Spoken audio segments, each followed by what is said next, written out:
ప్రభు అయిన యేసుక్రీస్తు వారి నామమున అందరికి కూడా ప్రేమ వందనాలు తెలియజేస్తున్నాను. అందరూ బాగున్నారు కదా? బాగా క్షేమంగా ఆరోగ్యంగా ఉండాలని అందరి వరకు ప్రార్థనలో జ్ఞాపకం చేసుకుంటున్నాం. ప్రభు కృప చూపించి ఇంతవరకు మనకి ఇచ్చిన క్షేమాన్ని బట్టి ప్రభువుని ఎంతగానో స్తుతిస్తూ ఉన్నాను. ప్రార్థన చేసుకుని రాత్రి కొద్ది సమయాన్ని వాక్యం ధ్యానం చేద్దాం. పరిశుద్ధుడైన తండ్రి, ప్రేమమయుడా, మీకు స్తోత్రాలు చెల్లిస్తున్నాం. మీ కృప చేత మమ్మల్ని రక్షించారు. ఇంతవరకు మమ్మల్ని క్షేమంగా కాపాడినందుకు స్తోత్రాలు చెల్లిస్తున్నాం.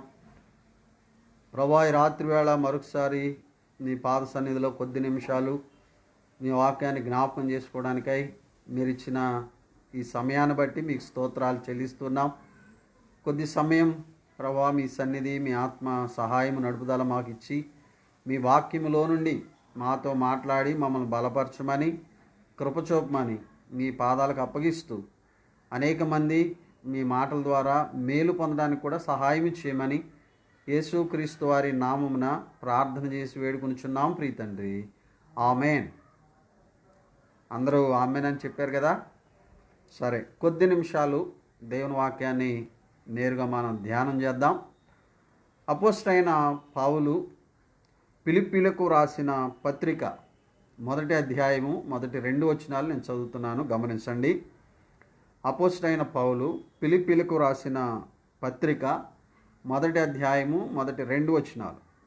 ఫిలిప్పీలో ఉన్న క్రీస్తు యేసునందలి సకల పరిశుద్ధులకును అధ్యక్షులకును పరిచారకులకును క్రీస్తు యేసు దాసులైన పౌలును తిమోతియును శుభమని చెప్పి వ్రాయినది. మన తండ్రియగు దేవుని నుండి ప్రభువగు యేసుక్రీస్తు నుండి మీకు కృపయు సమాధానమును కలుగునుగాక. ప్రియులారా, అపోస్తలుడైన పౌలు ఫిలిప్పీ సంఘానికి రాసిన లేఖ, ఫిలిప్పీలకు రాసిన పత్రిక 4 అధ్యాయాలు కలిగిన ఈ చిన్న పుస్తకం చాలా విలువైన పత్రిక. అంటే అన్నీ విలువైనవే. ఫిలిప్పీ పత్రిక కూడా ప్రాముఖ్యమైన పత్రికగా మనం జ్ఞాపకం చేసుకుంటున్నాం. ఇందులో ప్రాముఖ్యమైన అంశం ఏంటంటే ప్రభువునందు ఆనందించటం. ఫిలిప్పీ పత్రిక 4వ అధ్యాయంలో 4వ వచనములో పౌలు చెప్పినట్లుగా ప్రభువునందు ఎల్లప్పుడూ మనము ఆనందించే వారంగా ఉండాలని దేవుడు తన ఆత్మ ద్వారా, తన భక్తుని ద్వారా వ్రాయించి మనకు అందించారు. మన జీవితాల్లో కష్టాల్లో, ఇబ్బందుల్లో, బలహీనతల్లో, రోగములలో మరి అధైర్యపడకుండా, కృంగిపోకుండా ప్రభువులో ఆనందించడానికి, ప్రభువులో సంతోషించడానికి, మనము ప్రభు కొరకు ఆనందంగా సాగిపోవడానికి ఆనంద పత్రిక, ఫిలిప్పీ పత్రిక మన ఆత్మీయ జీవితాలకు ఎంతో సహకారం అందించేదిగా ఉన్నది అన్నట్లుగా మనం జ్ఞాపకం చేసుకుంటున్నాం. పౌలు రోమా చెరసాలలో ఉండి పత్రికను వ్రాశారు. పౌలు చెరసాలలో ఉండి తన యందు దేవుని యందు విశ్వాసం ఉంచిన దేవుని పిల్లలు, ఫిలిప్పీలో ఉన్న సంఘములో ఉన్న పరిశుద్ధులను ఉద్దేశించి పత్రికను వ్రాశారు. కనుక ఈ పత్రిక ముఖ్య ఉద్దేశం ప్రభువులో ఆనందించడం మనం నేర్పిస్తూ ఉంది. పౌలు కూడా చెరసాలలో ఉండి, బాధలో ఉండి ఎదుటివారు ఆనందంగా ఉండాలని ప్రోత్సహించే విధానం అనేది మనకి ఇందులో కనబడుతూ ఉంది.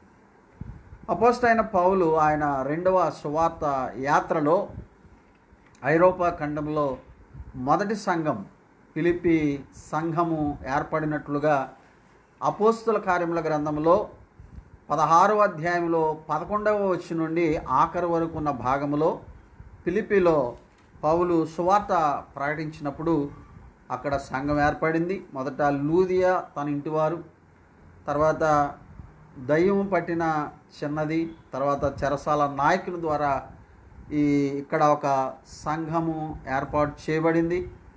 తర్వాత సంఘం అభివృద్ధి పొందింది. తర్వాత కొన్ని సంవత్సరాల తర్వాత పౌలు చెరసాలలో ఉన్నప్పుడు, కొన్ని ఇబ్బందుల్లో ఉన్నప్పుడు సంఘము పౌలును పలు విధాలుగా ఆదరించింది, సహాయం చేసింది. కొన్ని వస్తువులు కూడా సహాయార్థంగా పంపించారు. దానికి ఈ పత్రికను పౌలు రాసినట్లుగా చరిత్ర మనకు చెబుతుంది. కనుక ఫిలిప్పీలకు రాసిన పత్రిక అంటే ఒక సంఘం, ఒక స్థానిక సంఘానికి సంబంధించిన పత్రికగా మనం చదువుతున్నాం. సార్వత్రిక పత్రికలు ఉన్నాయి, స్థానిక సంఘానికి సంబంధించిన పత్రికలు ఉన్నాయి, అలాగే వ్యక్తులకు పర్సనల్ లెటర్స్ అన్నమాట. అంటే ఒక వ్యక్తులకు ప్రత్యేక తిమోతి, తీతు, ఇలాగా కొన్ని ఫిలోమోను, అవి వ్యక్తులకు రాసిన పత్రికలు. కొలసి, ఎఫెసి, ఫిలిప్పు అంటే ఇవి ఒక ఆ ఊరిలో ఆ పట్టణంలో ఉన్న స్థానిక సంఘానికి సంబంధించినవి. పేతురు పత్రికలు, యాకోబు పత్రికలు మనం చూస్తున్నాం. సార్వత్రికంగా అవి మనం జ్ఞాపకం చేసుకుంటున్నాం. కనుక ఒక స్థానిక సంఘం దానిలో ఉండవలసిన కొన్ని ప్రాముఖ్యమైన లక్షణాలు, అంటే అవన్నీ నేను చెప్పట్లేదు, కానీ ఈ పత్రికలో నుండి మన సమయంలో కొన్ని సంగతులు ఈ రాత్రి నేను జ్ఞాపకం చేయాలని ఆశపడుతున్నాను. ఒక స్థానిక సంఘములో ఉండవలసిన లక్షణాలు, ఒక స్థానిక సంఘం దేవుని కొరకు ఏం చేయాలి అనేది మనం జ్ఞాపకం చేసుకుంటున్నాం.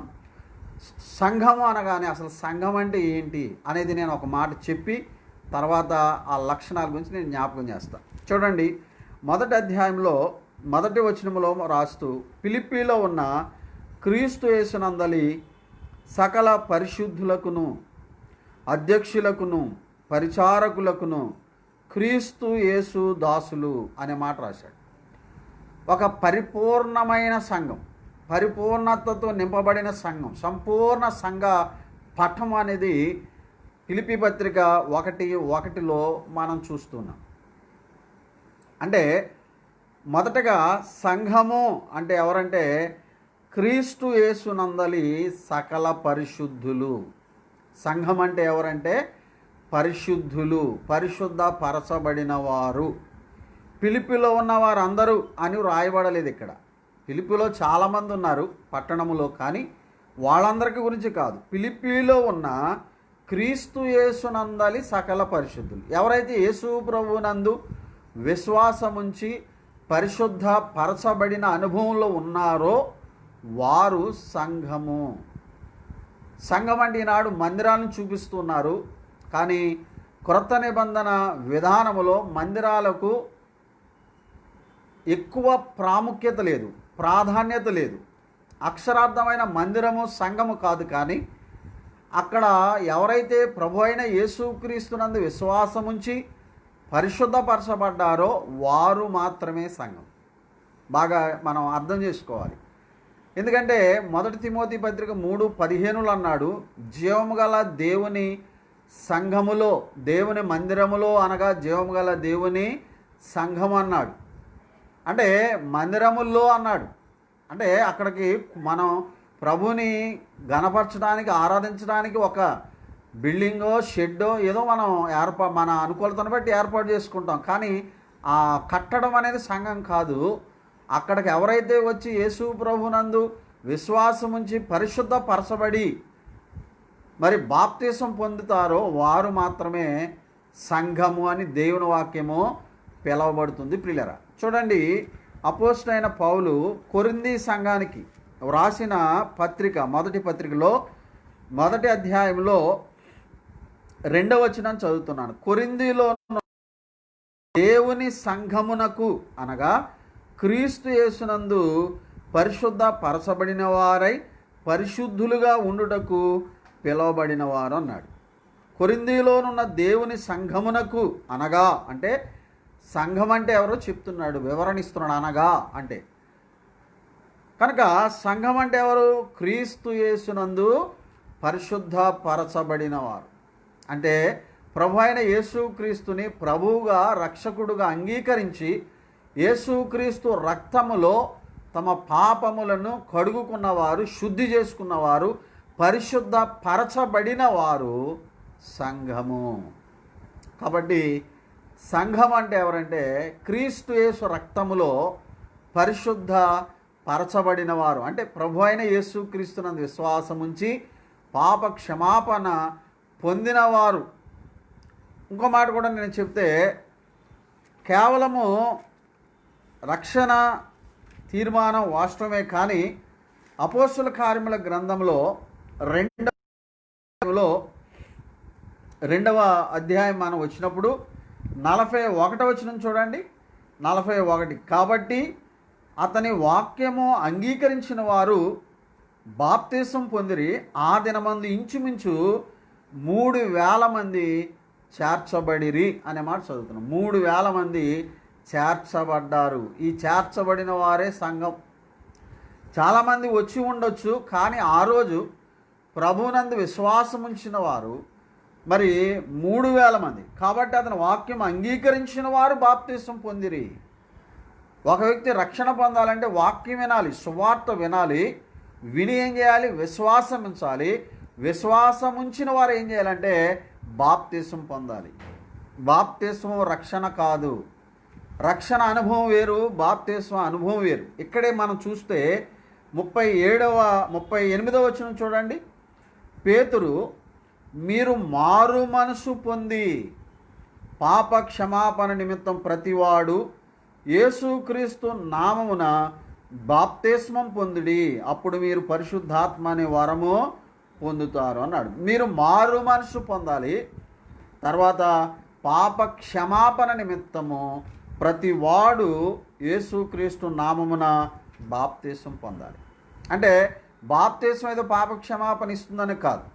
మారు మనసే నిజమైన రక్షణ అనుభవం. ఆ మారు మనసే నువ్వు కలిగి ఉన్నప్పుడు నీ పాపాలు క్షమించబడతాయి.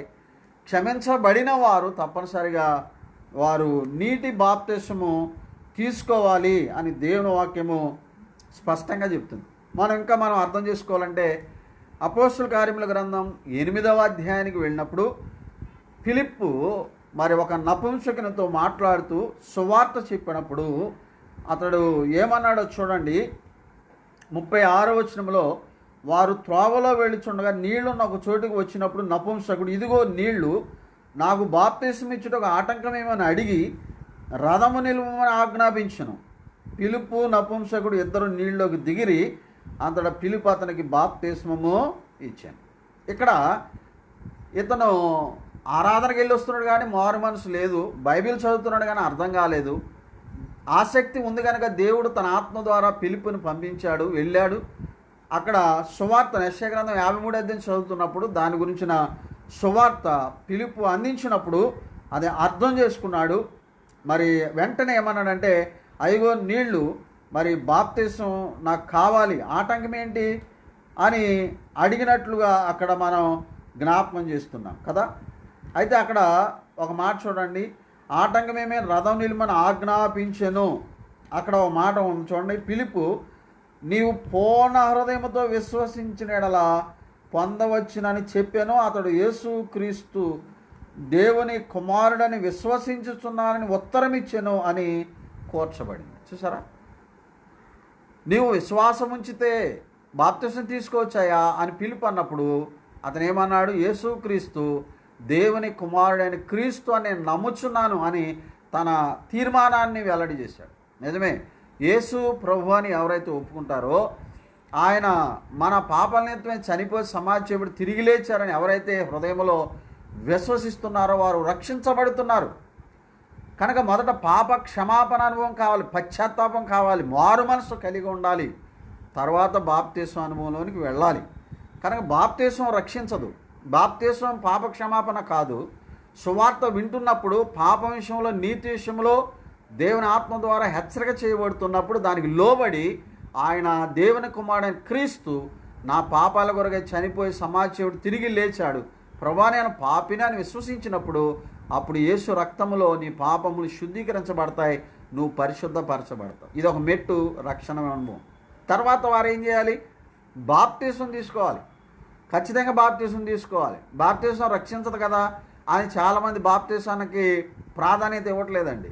ఏమంటే దొంగ బాప్తిసం తీసుకున్నాడా అని. అతనికి అవకాశం లేదు. అవకాశం లేనప్పుడు, రోగశయం మీద సువార్త విన్నప్పుడు, విశ్వాసం ఇచ్చినప్పుడు బాప్తిసం తీయకుండా చనిపోతే ఒకవేళ ప్రభు దగ్గరికి వెళ్తాడు, వాస్తవమే. కానీ అన్ని అవకాశాలు ఉండి తీర్మానం చేసుకుని సంవత్సరాలు ఉంటే అసలు నీ మారు మనసు కూడా సరైంది కాదు. కాబట్టి ఎవరైతే ప్రభువునందు విశ్వాసం ఉంచి బాప్తిసం పొందిన వారే సంఘం. ఈనాడు చాలామంది సేవకులు కూడా చెప్పేది ఏంటంటే, అక్కడ ప్రార్థనకు వచ్చిన వాళ్ళందరిని లెక్కేసి ఇంతమంది మా సంఘం అని చెప్తున్నారు. నిజంగా వాళ్ళందరూ మారు మనసు పొందారా? బాప్తీసం పొందారా? ఎవరైతే రక్షణ అనుభవం బాప్తీసం కలిగి ఉంటారో వారు మాత్రమే సంఘం.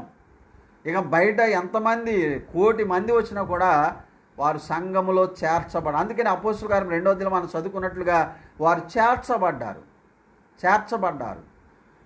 ఎవరు చేర్చబడ్డారు? యేసుక్రీస్తునందు విశ్వాసం ఉంచి బాప్తీసం పొందిన వారు చేర్చబడ్డారు. వారే సంఘం. రేపు 2వ రాకడగా ప్రభు వచ్చినప్పుడు అలాంటి అనుభవం కలిగిన వారు మాత్రమే ఎత్తబడతారు. ప్రార్థనకు వచ్చిన వాళ్ళందరూ పరలోకం వెళ్ళరు. మరలా చెప్తున్నానండి, ప్రార్థనకు వచ్చిన వాళ్ళందరూ పరలోకం వెళ్ళరు. బైబిల్ పట్టుకున్న వాళ్ళందరూ పరలోకం వెళ్ళరు.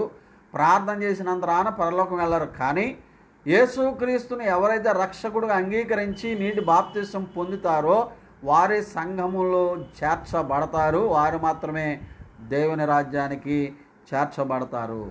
కనుక సంఘం అంటే క్రీస్తు యేసునందు పరిశుద్ధ పరచబడిన వారు. అయ్యామ్మా, దేవుని వాక్యం ఎంతకాలం బట్టి వింటున్నావు? విశ్వాసం ఉంచావా?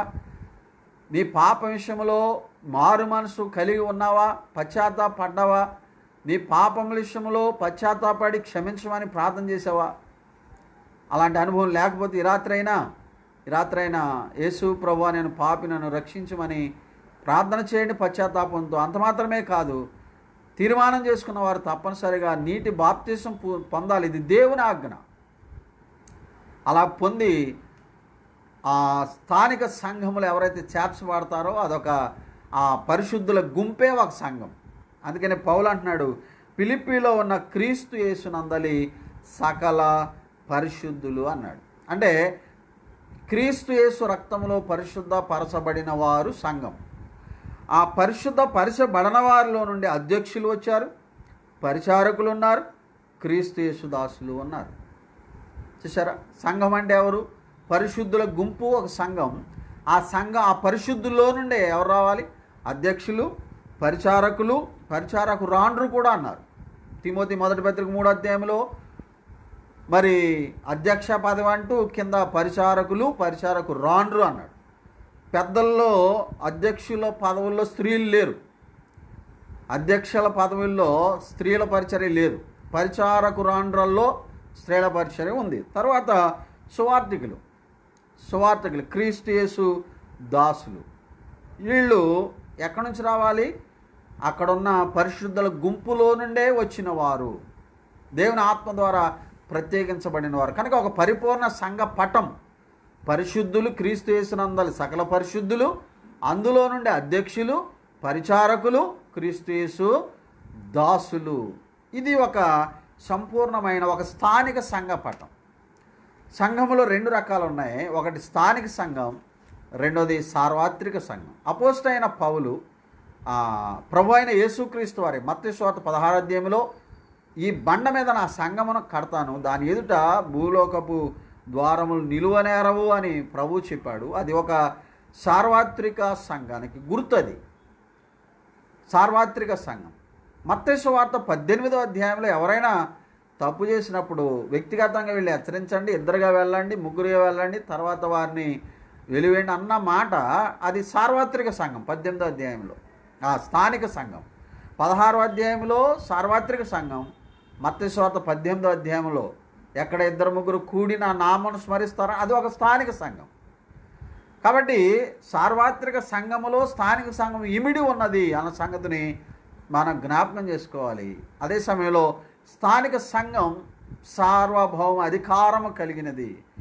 ఒక స్థానిక సంఘం, ఆ స్థానిక సంఘము అక్కడ సంఘ క్షేమం కొరకైన పరిపాలన విభాగం అనేది ఆ స్థానిక సంఘములోనే ఇమిడి ఉంటుంది. కానీ మరొక సంఘం మీద పెత్తనం చేయడానికి అవకాశము లేదు. బైబిల్ ప్రకారంగా, వాక్య ప్రకారంగా అక్కడ పరిపాలన జరిగించడానికే అధ్యక్షులు ఉన్నారు, పరిచారకురాండ్రు, సేవకులు ఉన్నారు, సాకారులుగా పరిశుద్ధులు ఉన్నారు. వీరందరూ కలిసి ఆ స్థానిక సంఘ క్షేమం కొరకు ప్రయాసపడాలి, పాటుపడాలి. అవసరాన్ని బట్టి మిగిలిన సేవకులు కానీ మిగిలిన స్థానిక సంఘాల సహాయం మనం అడిగితే ఎవరైనా చేయొచ్చు, మనం కూడా తీసుకోవచ్చు.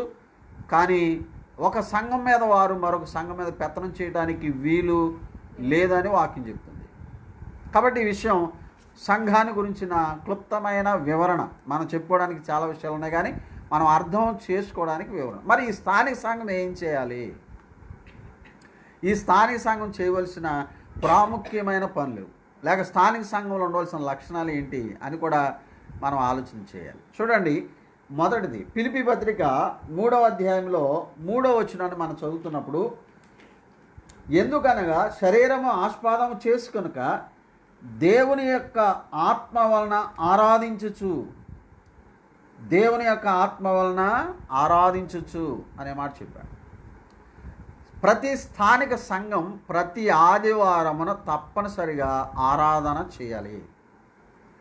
అపోస్తల కార్యముల గ్రంథం 20వ అధ్యాయము 7వ వచనములో పౌలు రాస్తున్నాడు, ఆదివారమున మేము రొట్టె విరుచుటకు కూడినప్పుడు అనే మాట చెప్పాడు. ప్రతి ఆదివారమున ఖచ్చితంగా రొట్టె విరిచే కార్యక్రమం చేయాలి. ఆరాధన అంటే ప్రభువుని జ్ఞాపకం చేసుకోవడం. ప్రభువారు ఆజ్ఞాపించారు కదా, నన్ను జ్ఞాపకం చేసుకున్నట్టుకై దీనిని చేయండి.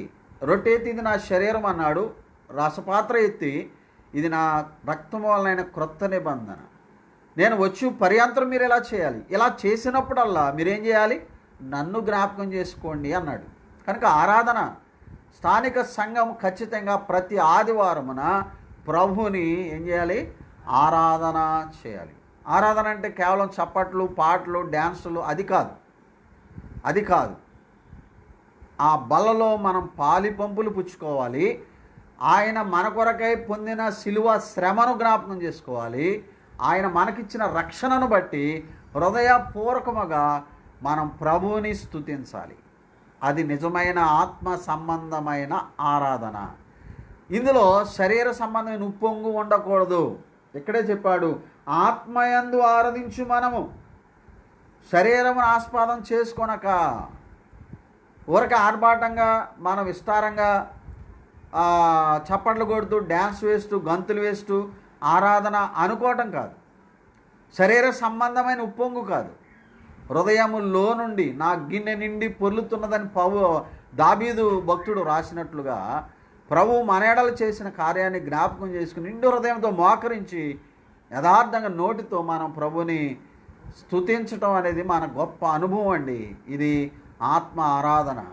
అందుకనే యోహాను సువార్త 4:24 నాడు దేవుడు ఆత్మ కనుక ఆయన ఆరాధించేవారు ఆత్మతో సత్యముతో ఆరాధించాలన్నాడు. కనుక సంఘం చేయవలసిన ప్రాముఖ్యమైన పనుల్లో ప్రతి ఆదివారమున తప్పనిసరిగా రొట్టె విరిచే కార్యక్రమం ఉండాలి.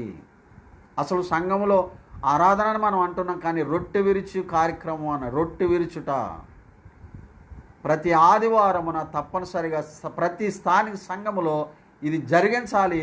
ఇది దేవుని వాక్య సత్యం ప్రియులరా. అందుకనే అపోస్తలుల గారు 2:42 అన్నాడు, వీరు అపోస్తలుల బోధయందు సహవాసమందు రొట్టె విరుచుటయందు ప్రార్థన చేయటందు ఎడతెగక ఉండిరి. రొట్టె విరిచే విషయంలో ఎడతెగక ఉండకూడదు. నెలలో 1 వారమా 2 వారాలు 3 వారాలు కాదు, ప్రతి ఆదివారమున తప్పనిసరిగా రొట్టె విరిచే కార్యక్రమం ప్రతి స్థానిక సంఘంలో ఉండాలి. ప్రతి విశ్వాస అనుభవమై ఉండాలి. అదే దేవుడు కోరుకున్న ఆరాధన.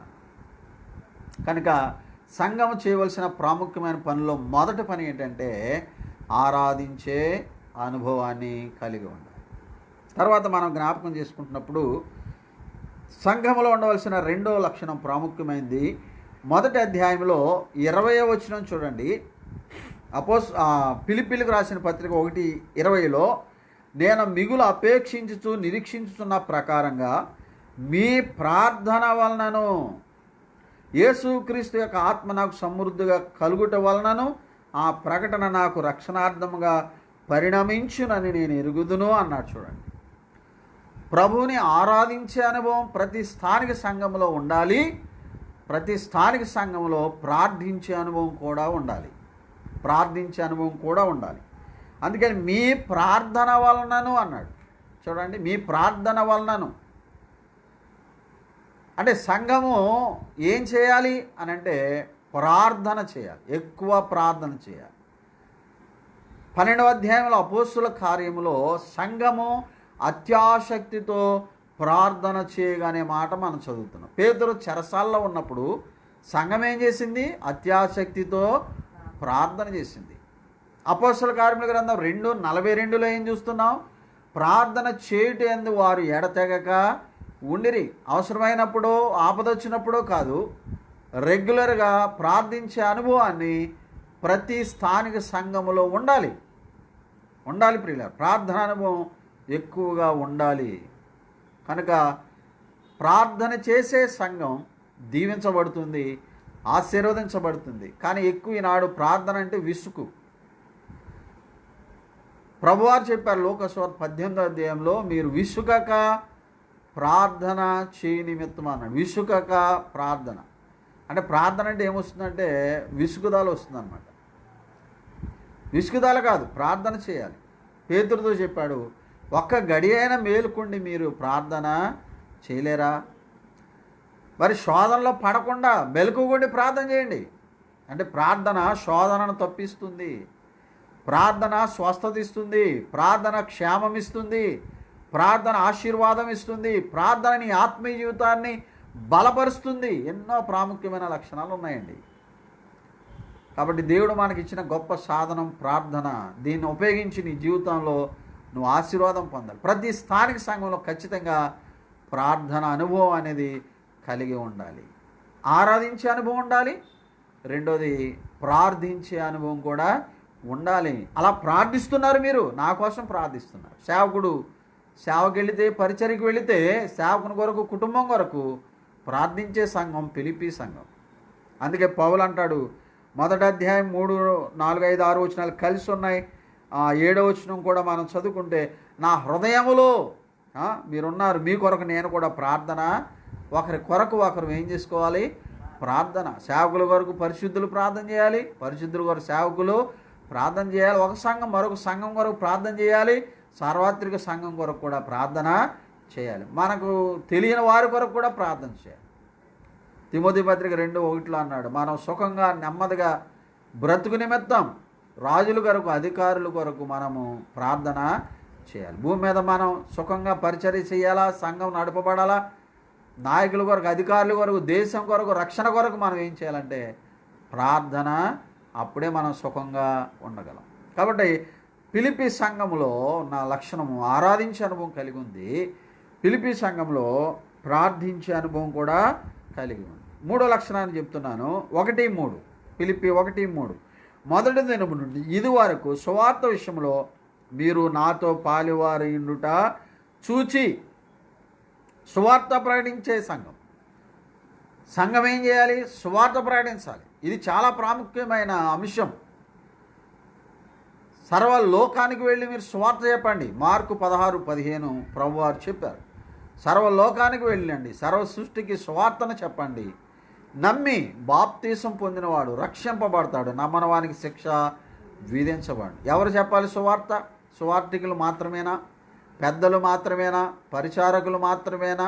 కాదు, సకల పరిశుద్ధులు సువార్త ప్రకటన చేయాలి. సువార్తికులు చెప్తారు, పెద్దలు చెప్తారు, పరిచారం లేదు, వాస్తవమే. కానీ ప్రతి విశ్వాసి సువార్తను చెప్పాలి. అంటే అందరికి స్టేజీలు కట్టాలా, మైకులు ఇవ్వాలా? లేదు. మైకులు, స్టేజీలు అందరికి ఇవ్వాల్సిన అవసరం లేదు. అవకాశం దొరికినప్పుడు వ్యక్తిగతంగా నీ ఇంటిలో, పక్కింటిలో, వీధిలో ఎక్కడైనా సువార్త చెప్పచ్చు. కనుక ప్రియులారా, సువార్త ప్రకటించాలి. పౌలు అన్నాడు, సువార్త ప్రకటించవలసిన భారం నా మీద మోపబడి ఉంది. పౌలు ఒక్కడే కాదు ప్రియులారా. వాస్తవానికి ఫిలిప్పీ సంఘం ప్రారంభంలో పౌలు, శీలలు అక్కడి నుంచి వేరే స్థలానికి వెళ్ళిపోయారు. మరి ఎవరక్కడ ఆ పట్టణంలో సువార్త ప్రకటించారు? అప్పటికి అధ్యక్షులు రాలేదు, పరిచారకులు రాలేదు, పరిచారకులు రాలేదు.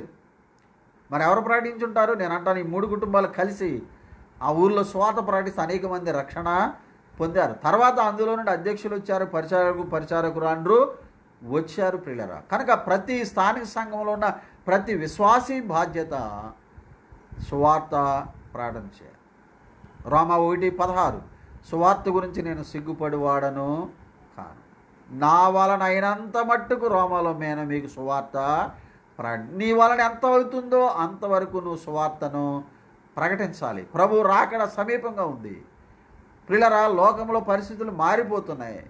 చూడండి, లాక్డౌన్ వల్ల సువార్త ప్రకటనకి ఎంత ఆటంకం. అవకాశం దొరికినప్పుడు మనం చేయలేకపోయాము ఎక్కువగా. ఇప్పుడు చేద్దామన్న అవకాశము రేపు ఎలాగుంటుందో మనకు తెలియదు. కనుక ఎప్పుడు మనకు అవకాశం దొరికితే ఆ మాధ్యముల ద్వారా ఆయా రీతులుగా అవకాశం ఉన్న విధాలుగా ప్రభువు గురించిన సువార్త ప్రకటించాలి. సువార్త అంటే పెద్ద పెద్ద లెసన్స్ ఏం కాదు. 1 కొరింథీ 15:3 మనం ఎరిగినట్లుగా లేఖనముల ప్రకారం క్రీస్తు మన పాపముల నిమిత్తమై చనిపోయిన, సమాధి చేయబడిను, లేఖనముల ప్రకారమును తిరిగి లేపబడిన. ఇదే సువార్త. క్రీస్తు నీ పాపాల కొరకు చనిపోయాడయ్యా, సమాధి చేయబడి తిరిగి లేచాడు, ఆయన నమ్ముకో, విశ్వాసం ఉంచు, నీ పాపాలు క్షమించబడతాయి, రక్షించబడతావు, ఈ లోకం విడిస్తే పరలోకంలో ఉంటావన్న 2 మాటలు మనం చెప్పాలి. ఈ మాత్రం కూడా చెప్పలేకుండా నువ్వు ఎలాగ విశ్వాసి అవుతావు, ఎలాగ ఆరాధనలో పాలివాడు అవుతావు చెప్పండి. మనం మన విషయాలు ఎన్నైనా చెప్తాం, రాజకీయాలు మాట్లాడతాం, కానీ ప్రభు గురించి 4 మాటలు చెప్పండి అంటే వణికిపోతారు. చూడండి, విచారం కదా. కనుక ప్రతి విశ్వాసి ఒక సువార్థికుడిగా మారవలసిన రోజులు మన మధ్యలో వచ్చినాయి. ప్రతి విశ్వాసి ఒక సువార్థికుడిగా సువార్త ప్రకటించవలసిన బాధ్యత ఉన్నది అని జ్ఞాపకం చేయాలి. అలాగని సువార్త చెప్పిన వాళ్ళు అందరూ సువార్థికులు కాదండి. ఈనాడు లోకంలో ఒక అలవాటు అయింది, ఆయన వాక్యం చెప్తాడు కదా, ఆయన సేవకుడితో సమానం కాదు. సేవకులు అంటే పిలువబడిన వారు, దేవుని చేత పిలువబడిన వారు, వారు మాత్రమే సేవకులు. మిగిలిన వారు వాక్యం చెప్పినంత మాత్రాన వారు సేవకులు కాదు. వాక్యం చెప్పొచ్చు, ఎవరైనా చెప్పొచ్చు, కానీ అందరూ సువార్థికులు కాదు. వాక్యం చెప్పిన వాళ్ళు అందరూ అధ్యక్షులు కాదు. వాక్యం చెప్పిన వాళ్ళు అందరూ పరిచారకులు కాదు. నేను వాక్యం చెప్తున్నాను కదా, నేనే తర్వాత సువార్థికుడిని, సేవకుడిని అంటే కాదు. దేవుని పిలుపు చేత పిలువబడిన వారు మాత్రమే. కనుక ఇది మనసులో పెట్టుకోవాలి. ఫిలిప్పీ సంఘం ఏం చేస్తుందంటే, సువార్త విషయంలో మీరు నాతో పాలివారుగా ఉన్నారు, వారు పోరాడుతున్నారు సువార్త ప్రకటన కొరకు. కనుక ప్రతి స్థానిక సంఘం చేయవలసిన పని మూడవది ప్రియులారా సువార్త ప్రకటన అనేది మనం చూస్తున్నాం. 4వదిగా మనం జ్ఞాపకం చేసుకుంటున్నప్పుడు 4వ అధ్యాయం 15వ వచనం చూడండి. 4:15 ఫిలిప్పీయులారా సువార్తను నేను బోధింపను ఆరంభించి మాసిదోనియాలో నుండి వచ్చినప్పుడు ఇచ్చు విషయంలోనూ పుచ్చు విషయంలోనూ మీరు తప్ప మరి ఏ సంఘపు వారు నాతో పాలివారు కాలేదని మీకే తెలియను. ఎంత మంచి సంఘం చూడండి. వీళ్ళు ప్రార్థనలో పాలివారవుతున్నారు దైవజనుడితో, ఆరాధనలో పాలివారవుతున్నారు దైవజనుడితో, ఏమండి సువార్త ప్రకటనలో పాలివారవుతున్నారు దైవజనుడితో, ప్రభు కొరకు ఖర్చు పెట్టే విషయంలో కూడా దైవజనుడికి పాలివారుగా ఉన్నారు. మీరు తప్ప అని పౌలు స్పష్టంగా చెప్తున్నాడు. చూడండి, ఇచ్చు విషయంలో పుచ్చుకునే విషయంలో మీరు తప్ప ఎవరు నాకు సహకారులుగా లేరు. చెరసాల్లో ఉన్నప్పటికీ కూడా సంఘం సేవకుని యొక్క పరిస్థితిని అర్థం చేసుకుని ఆలోచన చేసుకుని స్వార్థ పనిలో ఉన్న దేవుని దాసునికి మనం ఏమో మన వంతు సహాయం చేయాలని సంఘము ఆలోచన చేసి నిర్ణయం చేసి ఒక వ్యక్తి ద్వారా కొన్ని వస్తువులు కొంత ఈవిని పంపించారు. ఆలోచన చేయాలి, సంఘం ఆలోచన చేయాలి. సేవకుని కొరకు, సేవకుని పరిచర్య కొరకు, సువార్త పరిచర్య కొరకు, సంఘ క్షేమం కొరకు ఇచ్చే విషయంలో, పుచ్చుకునే విషయంలో సంఘము ఆలోచన చేసి నిర్ణయాలు చేసుకుని ధారాళంగా గుప్పెళ్ళు విప్పే మనసు ప్రతి స్థానిక సంఘానికి ఉండాలండి. ప్రతి స్థానిక సంఘానికి ఉండాలి. స్థానిక సంఘములో ప్రతి ఒక్కరు కూడా దేవుడి కొరకు ఇచ్చే మనసు ఉండాలండి. ఒకసారి మలాకీ గ్రంథం చూడండి. మలాకీ గ్రంథంలో 3వ అధ్యాయం 10వ వచనం చూడండి. నా మందిరములో ఆహారం ఉండునట్లు 10వ భాగమంతయు మీరు నా మందిరపు నిధిలోనికి తీసుకుని రండి. దీన్ని చేసి మీరు నన్ను శోధించినడలా నేను ఆకాశపు వాకండను ఇప్పి పట్టజాలనంత విస్తారముగా దీవెనలు కుమ్మరించేదనని సైన్యములకు అధిపతి యెహోవా సెలవిచ్చుచున్నాడు. చూడండి, నా మందిరములో ఆహారం ఉండునట్లు అన్నాడు. అక్షరార్థమైన ఆహారం ఇక్కడ, కానీ ఇప్పుడు సంఘములో ఆహారం దేవుని వాక్యం. దేవుని వాక్యం నీకు సమృద్ధిగా ప్రకటన చేయబడాలంటే ప్రకటించేవారు ఉండాలి, ప్రకటించేవారు పోషించబడాలి సమృద్ధిగా. వాళ్ళు ఎలాగ రేపు తినటం ఎలాగ ఇట్ల కోసం ఆలోచన చేస్తే వాక్యాన్ని ఏం ధ్యానం చేసి వాళ్ళు అందిస్తారు. వాళ్ళకి ఈ ఆలోచన లేకుండా సంఘము వారిని పోషించడానికి ముందు వచ్చినప్పుడు ఆ కాపరి అధ్యక్షులు వాళ్ళు ఏం చేస్తారంటే ఆ సంఘమును వాక్యం ద్వారా సమృద్ధిగా ఇంకా పెంచాలని వారు కూడా మనసు దాని మీద కేంద్రీకరిస్తారు. నా మందిరములో ఆహారం ఉండినట్లు 10వ భాగము అంతా, చూడండి ఆ మాట చూడండి, 10వ భాగం అంతయు, 10వ భాగాన మొక్కలు చేయడం కాదు, మనకు వచ్చిన దానిలో 10వ భాగం అంతా దేవుని మందిరములో లేక దేవుని సేవకునికో ఇచ్చి ప్రార్థన చేయించుకుంటే అది ఆశీర్వాదం, అది దీవెన, ఆ సంఘానికి అది ఎంతో క్షేమం ప్రియులరా. కాబట్టి కనీసం ఆరాధన చేసేవారైనా దశమ భాగం విషయంలో వెనకడుగు వేయకూడదు. నువ్వు కూలి పని చేసినా సరే, చిన్న వ్యాపారం చేసుకున్నా సరే, ఉద్యోగం చేసుకున్నా సరే, నువ్వేది చేసుకున్నా నీకు వచ్చిన దానిలో నమ్మకంగా 10వ భాగం తీసి దేవునికి ఇవ్వడం నేర్చుకున్నట్లయితే ఆకాశపు వాకిండ్లు విప్పి పట్టరాని దీవెన ఆశీర్వాదాలు ఇస్తారంట. ఈనాడు మనకు చాలామందికి పట్టరాని దీవెన, ఆకాశ వాకిళ్ళు ఇప్పేయాలి, పట్టరాని దీవెనలు ఇచ్చేయాలి. వీళ్ళు మాత్రం దేవుని కొరకు ఒక్క పైసా కూడా ఇచ్చినట్టే మింగుతూ ఉంటారు. ఏమండి, అందుకే పైన ఏమన్నాడు 9వ వచనం చూడండి, ఈ జనులందరూ నా యొద్ద దొంగిలించుచూనే ఉన్నారు, మీరు శాపగ్రస్తులు అన్నాడు. చూడండి, ఈ జనులు నా దగ్గర దొంగిలిస్తున్నారు. ఏమంటే దేవుని దగ్గర ఎవరైనా దొంగతనం చేయగలరా? ఎందుకు ఆ మాట చెప్పాడంటే, దేవునికి ఇవ్వాల్సిన దశమ భాగం ఎవరైతే ఇవ్వరో వారు దేవుని దృష్టిలో దొంగలు, దేవుని సొమ్ము తినే దొంగలు అండి వీళ్ళు. దొంగలు దేవుని రాజ్యానికి వెళ్తారా? వెళ్తారు చెప్పండి. కనుక దేవుని భాగం దేవుడు నీకు 100 ఇచ్చి అందులో 10 రూపాయలు ప్రభు అడిగితే నువ్వు 90 రూపాయలు తిని ఆ 10 రూపాయల మీద మనసు పెడితే ఇప్పుడు నువ్వు దేవుని కుమారుడు అవుతావా, దేవుని కుమార్తె అవుతావా? ఈ సువార్త వ్యాప్తిలో నీ పాలు ఏది? సంఘ క్షేమంలో నీ పాలు ఏది? ఎంతవరకు నీవు, నీ ఇల్లు, నీ పిల్లలు అదే ఆశీర్వాదం ఎంత వచ్చినా ఇంకా ఇంకా ఇంకా. కానీ నువ్వేం చేస్తున్నావు సంఘం కొరకు, ఆత్మల రక్షణ కొరకు, సేవకుల పోషణ కొరకు? సంఘంలో నీ బాధ్యత ఏంటి? పిలిపి సంఘాన్ని చూడండి ప్రియులారా, వాళ్ళు బాధ్యత కలిగి వ్యవహరిస్తున్నారు. ప్రతి స్థానిక సంఘంలో కొంతమంది ఉన్నారు బాధ్యత కలిగి సంఘము కొరకు, సేవకుల పోషణ కొరకు ఆరాధించుకుని వారికి వచ్చిన దానిలో కష్టమైన ఖచ్చితంగా దేవుని భాగం ఇచ్చి దీవించబడుతున్న వారు ఈనాడు కూడా మన స్థానిక సంఘాల్లో ఉన్నారు. యువక నష్టపోయేవారు చాలామంది ఉన్నారు. హాస్పిటల్కి ₹1,00,000 అంటే టక్కమని చెక్కు మారుతారు. దేవుని కొరకు ఇవ్వాలంటే ఎక్కడేయండి, మాకు ఎక్కడ ఇవ్వండి అని బేదరిపు లేడు. ఎప్పుడు నీకు అలాగే ఉంటావు. ఒకవేళ ఉన్నాయనుకుంటే ఏమో ఎప్పుడూ ఫలించదు. ఎక్కడన్నాడు, దొంగిలిస్తున్నారు నా దగ్గర మీరు శాపగ్రస్తులు అన్నాడు. చూడండి, దేవుని సొమ్ము దేవునికి ఇవ్వని వాళ్ళు దొంగలు దేవుని దృష్టిలో.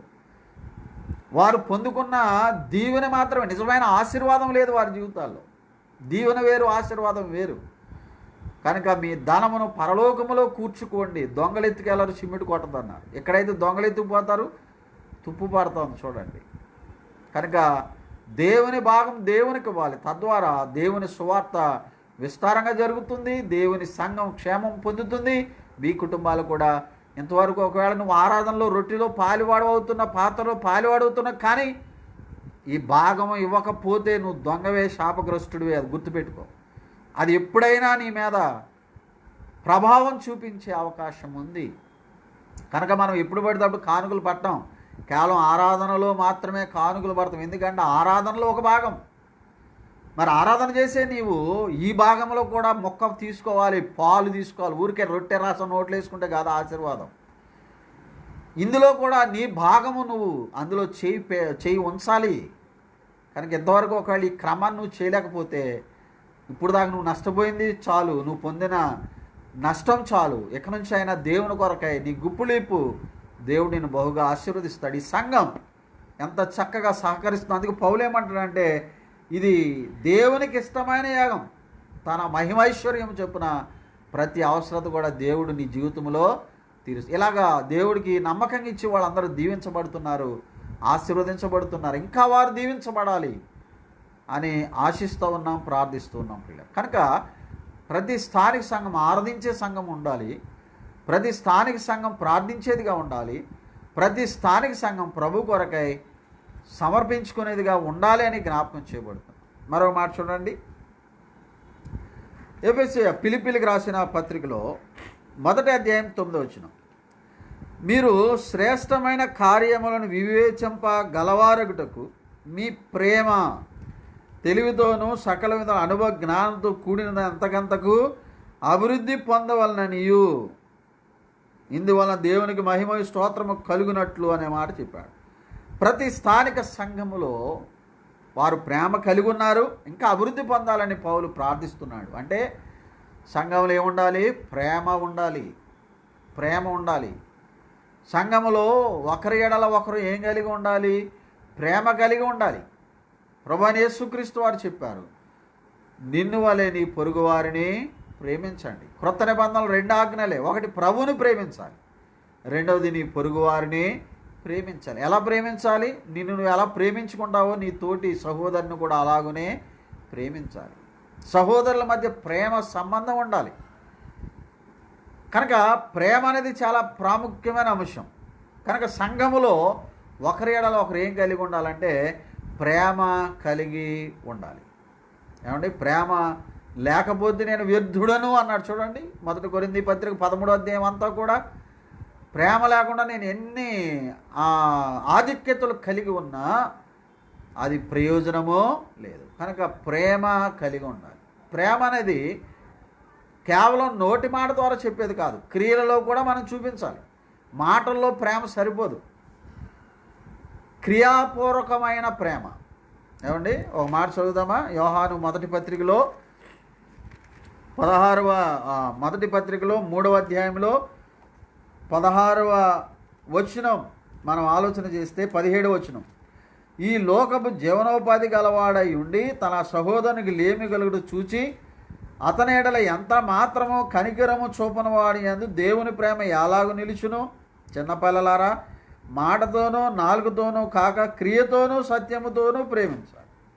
ఎలా ప్రేమించాలి? సహోదరులను మాటలతో నాలుగుతో కాదు, ఊరకాయ పొగడతలు కాదు, క్రియ ఉండాలి. క్రియారూపకంగా ప్రేమించాలి, సత్యముతో ప్రేమించాలి. దేవుడు ప్రేమించాడా? ప్రేమించాడు. ఎలాగ మనం చెప్పగలం? ఊరికే ప్రేమ ప్రేమ అని చెప్పాడా? లేకపోతే 2 పాటలు పాడాడు ఆయన ఏమన్నా? నేను లోకాన్ని ఎంతో ప్రేమించాను కాగా నా కుమారుని లోకం కొరకు నేను ఇచ్చిన, అందులో ప్రేమ ఉంది. యేసుప్రభు ప్రేమ, ఆయన మనల్ని ప్రేమించాడు. ఎలాగ చెప్పగలం? ఆయన నీ కొరకు ప్రాణం పెట్టాడు, క్రియారూపకంగా చూపించాడు ప్రేమను. కనుక ప్రేమ ఇట్టిదని మనకు అర్థమవుతుంది. ఎందుకంటే ఆయన ప్రాణం పెట్టాడు కాబట్టి. అంటే మాట ద్వారా ఆయన ప్రేమించాల, క్రియారూపకంగా ప్రేమ చూపించాడు. మనం కూడా తోటి సహోదరులకి మాటలు చెప్పడం కాదు. ఒకవేళ కష్టంలో ఉన్నాడా, ఇబ్బందులో ఉన్నాడా సహోదరుడు, 4 తీయని మాటలు చెప్పి నేను ప్రార్థన చేస్తాను నువ్వు వెళ్ళిపో అంటే నిజమైన ప్రేమ కాదు. నీకు సమృద్ధి ఉండి నువ్వు జీవనోపాధి కలిగిన వాడై ఉండి ఒక ఉద్యోగం కలిగి ఉండి తోటి సహోదరుడు పేదరికంలో లేమిలో కష్టంలో బాధపడుతుంటే అలాంటి విషయం నీ ఎదుటికి వచ్చినప్పుడు తోటి సహోదరుడికి ఒక స్థానిక సంఘంలో ఒక సభ్యుడిగా నువ్వు స్పందించవలసిన తీరు సరిగా ఉండాలి. సత్యముతో క్రియతో ప్రేమించాలి. అది నిజమైన ప్రేమ అని భక్తుడు ఇక్కడ వివరంగా తెలియజేస్తూ ఉన్నాడు. ప్రియులారా, అంత మాత్రమే కాదు, క్రియ లేని ప్రేమ అది నిష్ప్రయోజనమైనది. ఏమండి? ఎవరైనా మన దగ్గరికి కష్టంగా బాధగా ఉండి వస్తే మనం 4 మాటలు చెప్తే ప్రేమ కాదు. చూడండి ఒక మాట, యాకోబు పత్రిక 2వ అధ్యాయము 15వ వచనం, సహోదరుడైనను సహోదరి అయినను దిగంబరులై ఆనాటికి భోజనం లేకున్నప్పుడు మీలో ఎవడైనను శరీరమునకు కావలసిన వాటిని ఇయ్యక సమాధానంగా వెళ్ళండి, చలి కాచుకోండి, తృప్తి పొందడని చెప్పిన ఎడల ఏమి ప్రయోజనము? ఏమి ప్రయోజనము? నీ భక్తికి నీ విశ్వాసానికి ఏం ప్రయోజనం? ఓ సహోదరుడు వచ్చాడు, పాపం ఇబ్బంది పడుతున్నాడని చెప్పాడు, మరి దిగంబరుడై ఉన్నాడు, తినడానికి తినలేదు. నీ దగ్గరికి వస్తే ఏం చెప్పాలి? నువ్వు ముందు దిగంబరుగా ఉన్నాడు కాబట్టి వస్త్రం ఏదన్నా నీకు ఉన్నదానిలో ఒకటి సహాయం చేయాలి. ఆకలితో ఉన్నాడు, ఒక ముద్ద అన్నం పెట్టాలి. తర్వాత ప్రార్థన చేద్దాంలే, ప్రభు సహాయం చేస్తానని చెప్పాలి. కానీ దిగంబరుగా వచ్చిన వాడిని నువ్వు అలాగే వెళ్ళు, చలి కాచుకో, చలి కాకుండా దేవుడు సహాయం చేస్తాడు ఎలాగెళ్తాడు సమాధానం? అంటే ఊరికే 4 మాటలు చెప్తే కాదు ప్రేమ. క్రియ ఉండాలి, సత్యముతో క్రియతో, మాటతో కాదు ప్రేమ. ఈనాడు చాలామంది మాటల ప్రేమలు ఎక్కువైపోయింది. మాటల ప్రేమ ఎక్కువైంది, అందులో క్రియ లేదు, సత్యం లేదు. కానీ దేవుడు కోరుకున్న ప్రేమ ఏంటంటే క్రియాపూర్వకమైన ప్రేమ. రెండోది సత్యంతో ప్రేమించాలి. ఎవరైనా ప్రేమిస్తే ఇది కూడా ప్రాముఖ్యమే. వాక్య సత్యాన్ని బట్టే తోటి సహోదరుని ప్రేమించాలి, కానీ ఊరకే లేనిపోని దురభిమానం కాదు. సత్యముతో ప్రేమించాలి. చూడండి, యోహాను రాసిన మొదటి పత్రికలో యోహాను భక్తుడు ఇలా రాశాడు. చూడండి, మా పత్రికలో మూడవ పత్రిక, యోహాను రాసిన 3వ పత్రిక, పెద్దనైన నేను సత్యమును బట్టి ప్రేమించు ప్రియుడైన గాయనకు శుభమని చెప్పింది. ఒక సహోదరుణ్ణి ఏమండి ప్రేమించాలంటే దేని బట్టి ప్రేమించాలి? సత్యాన్ని బట్టి ప్రేమించాలి, కానీ ఊరకే దురాభిమానాలు, వాడు మన క్యాస్టోడు, మన కులమోడు, లేకపోతే ఆడు రేపు పొద్దున్న నాకు ఉపయోగపడతాడు, ఏదోటి, ఇది కాదు. సత్యం బట్టి మనం ప్రేమించాలి. ఇది మనం నేర్చుకోవాలండి. మన ప్రేమలో క్రియ ఉండాలి, మన ప్రేమలో సత్యం ఉండాలి. ఈ రెండింటిని బట్టి కాకుండా మనం ప్రేమించినా అది దేవునికి హితము కాదు. కాబట్టి పెద్దనైనా నేను సత్యమును బట్టి ప్రేమించు ప్రియుడైన గాయు అనే సహోదరుని ప్రేమిస్తున్న. యోహాను ఏమన్నాడు? దేని బట్టి ప్రేమిస్తున్నాడు? అతను ఏదో దురాభిమానంతో కాదు, సత్యం ఉంది అతనిలో, వాక్యానుసారంగా జీవిస్తున్నాడు, వాక్యానుసారంగా నడుస్తున్నాడు. కాబట్టి నేను ప్రేమించాలి. కాబట్టి ప్రేమ కలిగి ఉండాలి సంఘములో. అందుకని ప్రేమ కలిగి ఉండుటకు ప్రయాస పడాలి. సరే, 5వ మాట కూడా జ్ఞాపకం చేస్తాను. చూడండి, ఫిలిప్పీ పత్రిక 2వ అధ్యాయంలో 16వ వచనం, అట్టి జనము మధ్యను మీరు జీవవాక్యమును చేతపట్టుకుని లోకమందు జ్యోతుల వలె కనబడుచున్నారు. అందువల్ల నేను వ్యర్థంగా పరిగెత్తలేదనియు నేను పడిన కష్టముని నిష్ప్రయోజనం కాలేదనియు క్రీస్తు దినమున నాకు అతిశయ కారణము కలుగును. దైవజనునికి సంతోషం ఎప్పుడంటే అతని ద్వారా సువార్త విని విశ్వసించి రక్షణ పొంది సంఘంలో చేర్చబడిన వారు మంచి సాక్ష్యము కలిగి ఎప్పుడైతే జీవిస్తారో, పలానా విశ్వాసులు ఎంత మంచివారని తన దగ్గర చెబుతారో, అప్పుడు ఆ సేవకునికి ఒక రకమైన అతిశయం, గర్వం. ఏమండి, గర్వం అంటే మళ్ళీ ఇది ధనాన్ని బట్టో అధికారం బట్టో కలిగే గర్వం కాదు. తన ద్వారా రక్షణలోనికి నడిపించబడిన ఒక వ్యక్తి నమ్మకమైన జీవితాన్ని కలిగి ఉన్నప్పుడు ఆ దైవజనులకు ఉన్న తృప్తి, ఆనందం అదేనండి సంపాదించుకోవాలి. దైవజనులకి చివరికి మిగిలే తృప్తి అదే. నా ద్వారా రక్షణ పొందిన కొన్ని ఆత్మలు దేవుని కొరకు నమ్మకమైన జ్యోతులుగా ఉన్నారు అన్న మాట విన్నప్పుడు ఎంత తృప్తిగా, ఎంత కోటి రూపాయలు ఇచ్చినంత ఆనందంగా ఉంటుందండి. కొంతమంది సాక్ష్యాలు సరిలేవు, పలానా సంఘానికి సంబంధించిన వాళ్ళు పలానా సేవకుల దగ్గర ఉంటారంటప్పుడు మేము తలదించుకుంటాం, మేమే తప్పు చేసామన్నంత బాధ హృదయంలో వస్తుంది. కానీ మంచి సాక్ష్యం వింటున్నప్పుడు అసలు ఎంత ఆనందం. పౌలు అంటాడు, మిమ్మల్ని బట్టే మా అతిశయం. తెస్సలోనికి రాసిన మొదటి పత్రిక 2వ అధ్యాయం ఆఖరి వచనంలో కూడా రేపు దేవుని ఎదుటికి వెళ్ళిన తర్వాత మీరే కదా మా అతిశయము అంటున్నాడు. దైవజనులకి అతిశయమేది? మా ద్వారా నమ్మిన ఆత్మలు కడవరకు నమ్మకంగా ఉండి ప్రభుని సేవించి ప్రభు దగ్గర చేర్చబడినప్పుడు, ప్రభువా మీ కొరకు ఇన్ని ఆత్మలు నమ్మకంగా పెంచామయ్యా అన్నప్పుడు మాకు ఆనందం, అతిశయం అండి. అదే మా తృప్తి అండి. కాబట్టి ప్రతి స్థానిక సంఘానికి సాక్ష్యం ఉండాలి. ఇక్కడ సంఘం అనే మాట ప్రతి విశ్వాసి ఆ స్థానిక సంఘంలో పరిశుద్ధపరచడం ప్రతి విశ్వాసాన్ని గుర్తుపెట్టుకోవాలి. జ్యోతులు వలె ఉన్నారంట. ఎలా ఉన్నారండి? జ్యోతులు. ఎవరి మధ్య? మూర్ఖమైన వక్రజనము మధ్య, మూర్ఖమైన ఈ మూర్ఖ ప్రజల మధ్యలో వీళ్ళు ఎలా ఉన్నారు? జ్యోతులు, వెలిగించేవారుగా ఉన్నారు. వెలుగుతున్న అనుభవం. వెలుగు అనేది దేవుని వాక్యంలో చాలా విషయాలు ఉన్నాయి కదండి. జ్యోతి అనేది కూడా చాలా విషయాలు, ప్రాముఖ్యంగా సాక్ష్యం. ఎఫెసీ పత్రిక 5:8 అంటాడు, మీరు పూర్వమందు చీకటై ఉంటిరి, ఇప్పుడైతే ప్రభువునందు వెలుగై ఉన్నారు. జ్యోతి అంటూ వెలిగేది కదా, పూర్వం చీకటే నిజమే, కానీ దేవుడు తన ఆశ్చర్యకరమైన వెలుగులోనికి, 1 పేతురు పత్రిక 2:9 ఆశ్చర్యంగా తన వెలుగులోనికి మనల్ని పిలిచాడు. పరిశుద్ధ జనముగా, ఆయన సొత్తైన ప్రజగా, రాజులైన యాజక సమూహముగా దేవుడు ఏర్పాటు చేసుకున్నాడండి. సాక్ష్యం మనం చూపించాలి లోకానికి. పూర్వం చీకటి, ఇప్పుడు మనం వెలిగించబడ్డాం. క్రీస్తు వెలుగు కదా, ఆయన వెలుగై ఉన్నాడు. 1 యోహాను పత్రిక 4:8 దేవుడు వెలుగై ఉన్నాడు. మొదటి యోహాను పత్రిక 1:5 క్రీస్తు వెలుగు. ఆ వెలుగుతో మనం అన్యోన్య సహవాసం కలిగినప్పుడు, ఆయనలో ఉన్న వెలుగు మనలో వెలిగించబడినప్పుడు మనలో కూడా వెలుగు ప్రకాశింపచేయాలి. చీకటిలో ఉన్నవారికి, మరణాంధకారపు ఛాయల్లో ఉన్నవారికి వెలుగును ప్రసరింపచేయాలి. ఈ లోకమంతా చీకటిలో ఉంది, కానీ ఒక వెలిగే జ్యోతి ప్రతి స్థానిక సంఘం, ప్రతి విశ్వాసి. నీ జీవితం వెలిగించబడింది నిజమే. ఆ వెలుగు ప్రజ్వరిల్లబడుతుందా? మత్తయి సువార్త 5వ అధ్యాయం అన్నాడు, దీపం వెలిగించేవాడు మంచం కింద కొంచెం కింద పెట్టాడు. ఆ ఇంటి వారికి వెలిగివ్వడానికి దీప స్తంభం మీద పెట్టాలి. నీ సాక్ష్యం నీ ఇంటిలో పైకి లేపబడాలి. నీ స్థానిక సంఘంలో పైకి ఉండాలి. నీ ఊరిలో పైకి ఉండాలి. ఏమండి? మన సాక్ష్యం, వెలుగు సాక్ష్యానికి రుజువు, వెలుగు పరిశుద్ధతకు రుజువు. కాబట్టి ప్రియులరా, ఇటు అనుభవాన్ని ప్రతి స్థానిక సంఘం ఉండాలండి. సాక్ష్యం ఉండాలి సంఘానికి. ప్రతి విశ్వాసికి కూడా సాక్షి. పూర్వం చీకటే, కానీ ఇప్పుడు వెలిగించబడ్డాం. ఆ వెలుగులో ఏమున్నాయి?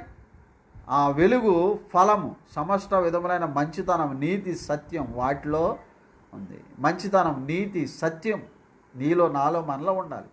లోకం గుర్తించాలి మనం వెలిగించబడిన వారమని వారు తెలుసుకోవాలి. నువ్వు రక్షణ పొందావు కానీ నీ వెలుగు నీకే ప్రసరించట్లేదంటే ఏం ప్రయోజనం అండి? పాత నిబంధనలో గుడారములో దీపవృక్షం ఉంది. ఆ గుడారములో ఆ దీపవృక్షం వెలుగు మాత్రమే ఉంటుంది, ఇంకే వెలుగు ఉండటానికి వీలు లేదు. ఆ దీపవృక్షంలో వెలుగు లేకపోతే గుడారములో వెలుగే లేదు. ఆ దీపవృక్షం ప్రతి విశ్వాసిని చూపిస్తూ ఉంది. 7 దీప స్తంభముల మధ్య సంచరించు ప్రభు అని ప్రకటన గ్రంథం 1వ అధ్యాయంలో మనం చూస్తాము. 7 దీపాలు, 7 సంఘాలు, సార్వత్రిక సంఘం. ప్రతి దీపం, ఆ 7 వృక్షంలో 7 దీపస్తంభాలు ఉన్నాయి. ఒక్కొక్కటి ఒక్కొక్క స్థానిక సంఘం. ప్రభు సంచారం చేస్తున్నాడు. ఆ వెలుగులో ఆయన సంచారములో ఉండాలి. మరి ఆ గుడారములో దీపవృక్షం నిత్యము వెలుగుస్తుండాలి. అది ఆరిపోవడానికి వీలు కనుక దాన్ని ఎప్పటికప్పుడు చక్క చేసేవారంట లేవీలు. అది తుడిచి, ఏమండి, ఒత్తులు కత్తిరించి, ఎప్పటికప్పుడు నూనె పోసి సిద్ధపరిచి ఆ వెలుగు బయటికి రావాలి. ఈనాడు నీవు కూడా ఏదైనా వెలుగు రావడానికి అడ్డుపడిపోతుందా, మసిబారిపోతుందా నీ ఆత్మీయ జీవితంలో?